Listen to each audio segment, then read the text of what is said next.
Since the structure of existence never changes, and you're the structure, the origin of existence, you never change.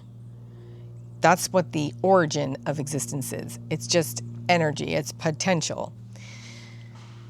So the origin or the existence of energy is unconditionality. We call it love. That's kind of the nickname for that. But it's really unconditionality or total acceptance. The verb of love is really acceptance, because love has no conditions on it. If you look around you, you'll notice that everything exists. Things that you have preferences for and things that you don't have preferences for. It's irrelevant. They exist regardless of how you feel about them.